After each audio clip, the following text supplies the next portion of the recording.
Salam la famille. Aujourd'hui, on vous partage un moment fort qui a eu lieu tout récemment à l'ONU. Alors que les tensions ne cessent de monter au Moyen-Orient et que l'hypocrisie de certaines puissances devient de plus en plus flagrante, le représentant de la République islamique d'Iran a pris la parole devant le Conseil de sécurité. Un discours puissant, lucide, sans langue de bois où il dénonce les agressions, les violations du droit international et surtout les deux poids deux mesures dont son pays est victime depuis des années. Rappelez-vous de vous abonner à la chaîne afin d'atteindre les 200 000 abonnés. Au nom de Dieu, le compatissant, le miséricordieux, merci Madame la Présidente, d'avoir convoqué cette réunion. Aujourd'hui, c'est la journée internationale des femmes dans la diplomatie. Permettez-moi de commencer en vous adressant mes félicitations, ainsi qu'à toutes les diplomates à cette occasion. Je vous félicite également pour votre leadership réussi du Conseil jusqu'à présent en ce mois de juin. Et je salue vos efforts inlassables pour convoquer des réunions d'urgence afin d'attirer l'attention du Conseil de sécurité sur l'agression israélienne, perpétrée par Israël et les États-Unis contre mon pays, ainsi que sur une violation flagrante.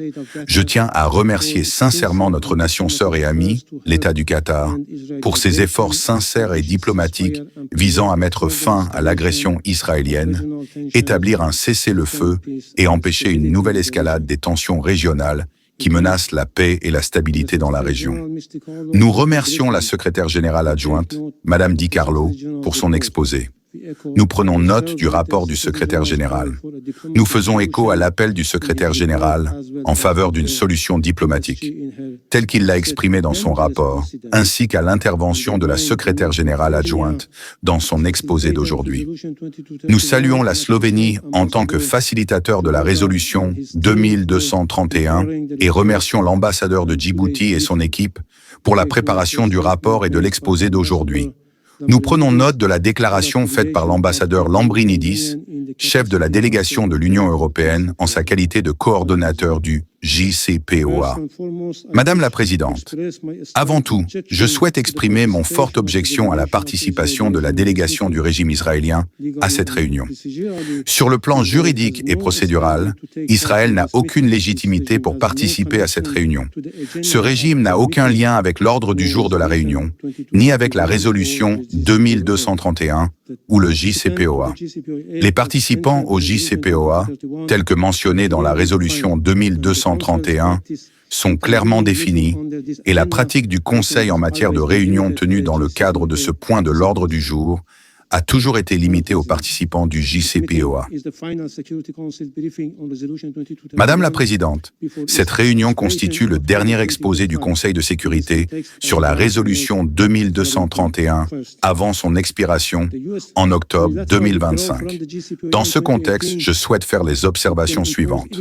Premièrement, le retrait unilatéral des États-Unis du JCPOA en 2018, suivi de l'imposition de sanctions extraterritoriales illégales, constitue une violation de la résolution 2231 du Conseil de sécurité de l'ONU. L'Iran a respecté ses engagements avec retenue. Les États-Unis, avec le plein soutien du Royaume-Uni, de la France et de l'Allemagne, ont violé à plusieurs reprises l'esprit et la lettre du JCPOA, ainsi que la résolution 2231. Les causes fondamentales de la situation actuelle sont simples et claires. Par conséquent, ils ne sont pas en position d'accuser l'Iran de non-respect. Deuxièmement, cette réunion se tient alors que mon pays est confronté à une agression militaire non provoquée qui viole ouvertement le droit international, la Charte des Nations Unies, le statut de l'AEA, la résolution de la Conférence générale et la résolution 2231. Cette résolution 2231 appelle tous les États membres de l'ONU à éviter toute action qui compromettrait la résolution et le JCPOA. Or, avec le soutien total des États-Unis, Israël a ciblé les installations nucléaires pacifiques de l'Iran, des civils et des infrastructures civiles. Israël a justifié à tort ses attaques contre le programme nucléaire pacifique de l'Iran en les présentant comme une menace imminente. Cette affirmation est infondée et n'a aucune base juridique.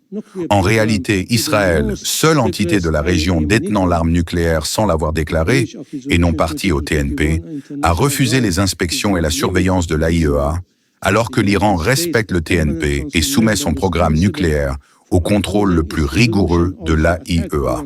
La violation de la résolution 2231 et du droit international ne se limite pas à Israël. Les États-Unis, membres permanents du Conseil chargé de faire respecter ces résolutions, ont également attaqué les installations nucléaires iraniennes placées sous les garanties de l'AIEA. Troisièmement, il est profondément préoccupant que, même après une décennie de mise en œuvre de la résolution 2231, le programme nucléaire pacifique de l'Iran, entièrement surveillé, ait été répétitivement pris pour cible par Israël et les États-Unis. Ces actions illégales créent un précédent dangereux, sapent le régime de non-prolifération et portent atteinte à la crédibilité du Conseil de sécurité. La résolution 2231 avait pour objectif de promouvoir des solutions pacifiques et de renforcer le rôle du Conseil dans la prévention de crises inutiles. Cependant, les attaques imprudentes menées contre les installations nucléaires pacifiques de l'Iran par Israël et les États-Unis ont gravement affaibli ce rôle. Il est décevant que le Conseil ait échoué à condamner ces attaques illégales, malgré la demande claire de la résolution 487 qui interdit de tels actes illégaux. Nous appelons le Conseil à condamner explicitement ces agressions, au minimum, et à veiller à ce qu'elles ne se reproduisent pas. Quatrièmement, les 2 poids, 2 mesures sont flagrants. Tandis que le Royaume-Uni et la France maintiennent d'importants arsenaux nucléaires et ferment les yeux sur les stocks non déclarés d'Israël, ils affirment sans fondement que le programme pacifique de l'Iran menace la paix et la sécurité internationale. Ces accusations politiques ont été démenties depuis des années par la transparence de l'Iran et sa coopération totale avec l'AIEA. S'ils se soucient réellement du régime de non-prolifération, ils doivent condamner les violations par Israël du droit international et de la résolution 487. Cinquièmement, les allégations selon lesquelles l'Iran aurait violé la résolution 231 sont infondées. Depuis plusieurs décennies, l'Iran a respecté la résolution 2231 et le JCPOA. Nos mesures correctives ont été pleinement conformes à ces 2 instruments, destinés uniquement à restaurer l'équilibre et à encourager toutes les parties à revenir à leurs engagements. Les mesures correctives de l'Iran ne doivent pas être détournées pour justifier de nouvelles pressions sur le JCPOA ou la résolution 2231. Le Conseil doit empêcher toute tentative de manipulation de ce mécanisme contre l'Iran. Sixièmement, la résolution 2231 doit s'achever comme prévu et l'Iran rejette toute tentative de réactiver des dispositions expirées sous quelque prétexte que ce soit. Malheureusement, les participants européens au JCPOA n'ont pas rempli leurs obligations. Pire encore, ils affirment à tort que l'Iran est proche d'acquérir l'arme nucléaire. Une fausseté non étayée par des preuves crédibles. Notre programme pacifique, placé sous une vérification stricte de l'AIEA, ne peut être nié. Malgré cette agression et le comportement peu constructif des parties européennes, l'Iran reste engagé en faveur de la diplomatie et du règlement pacifique des différends.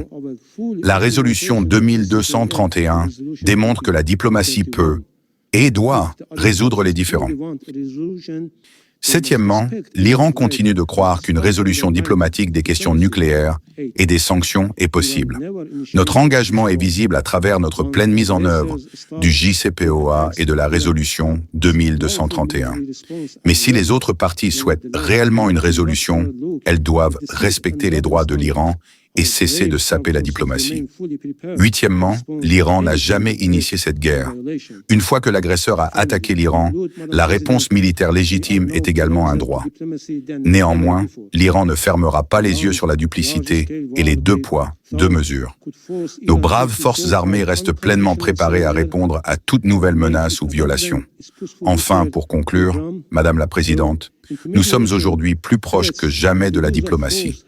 La longue guerre à grande échelle qu'ils pensaient pouvoir utiliser pour forcer l'Iran à une prétendue reddition inconditionnelle et à abandonner son programme nucléaire pacifique à travers des médiations, des menaces et la force, a échoué plus clairement que jamais. Ils ont déchaîné toute leur puissance militaire, soutenant Israël en lui fournissant des avions de chasse avancés, des armements sophistiqués et les bombes plus puissantes, y compris des bombes anti-bunker, pour attaquer les installations nucléaires pacifiques de l'Iran, tout en ciblant délibérément, secrètement et de manière indiscriminée des civils et des infrastructures vitales. Ces attaques ont conduit au martyre de centaines d'innocents, y compris des femmes, des enfants, des scientifiques nucléaires, des universitaires, des athlètes, des étudiants, des humanitaires et des hauts responsables militaires, et ont laissé des milliers de blessés. Nous rendons hommage aux martyrs pour leur sacrifice, ainsi qu'à notre peuple courageux et patriote pour la défense de notre patrie. L'Iran est ressorti fier et résolu face à cette agression criminelle. Cela prouve une vérité simple, plus clairement que jamais. La diplomatie et le dialogue sont la seule voie pour résoudre la crise inutile autour du programme pacifique de l'Iran. Je vous remercie. Ce discours du représentant de l'Iran à l'ONU met en lumière une vérité que beaucoup refusent de voir. Les principes de justice, de souveraineté et de droit international sont trop souvent foulés aux pieds par ceux qui prétendent les défendre.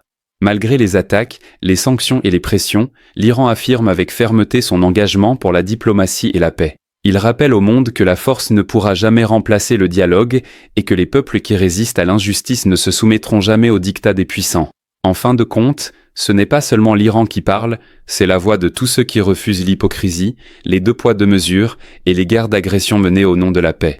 Et si l'ONU veut encore avoir un sens, alors elle doit écouter ces voix. Rappelez-vous de vous abonner à la chaîne afin d'atteindre les 200 000 abonnés.